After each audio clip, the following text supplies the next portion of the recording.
Hello friends, welcome back to lmsdaily.com. In today's video, we will see how you can change the password policy on your Moodle site. The password policy allows you to set up a different configuration of the password which can be chosen by the users on your Moodle site to log in to the site. By default, it includes several restrictions like you have to have the password with a minimum character of 8, and it can include some small letters, some caps letters, and some digits, etc.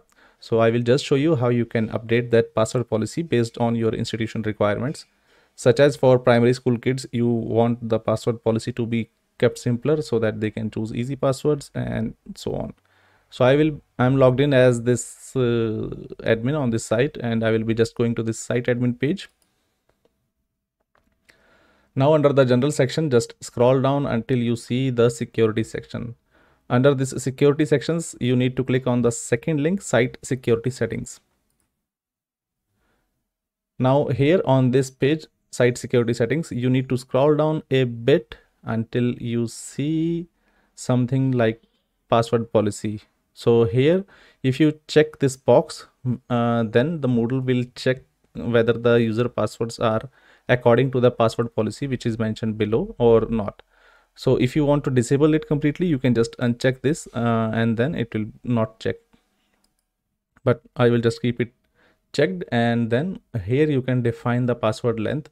So by default it is set to 8, so you can either change it to 5, or let us say if you want to make it more complicated, then you can have it to 10, and then you can have define this number of digits which shall be there in between this password. So I will mention to at least 2 digits shall be there. One lowercase, one uppercase is okay, and then non-alphanumeric I will just keep it to 2.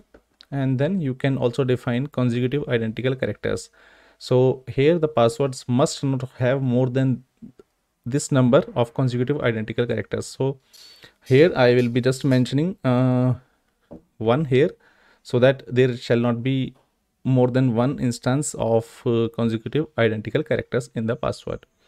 You can also check this password on login whether it is meeting this password policy or not. And then you can also define the password rotation limit. So after how many times a user can use the same password which they have used earlier. And then you can also give this maximum time to validate the password reset request, which is generally 30 minutes, and it is a good value. So I will just leave it to the same. And then you can also define the logout after password change. So whenever anyone changes their passwords, then they will be forced to log out and they need to log in again with their new password. So once you are done with all these things, then just go down and click on the site save changes. So now you have saved the updated password policy on your site. Everyone has to follow with the same password policy. Thank you very much for watching this video. If you like this video, please don't forget to click the subscribe button as well as press the bell icon for our YouTube channel. It will really help me to create more engaging content for you in the future. And if you have any suggestions for any specific screencast, you can use the form link given in the description section below to request any screencast, and I will be happy to help you out. Thank you very much. Have a great day.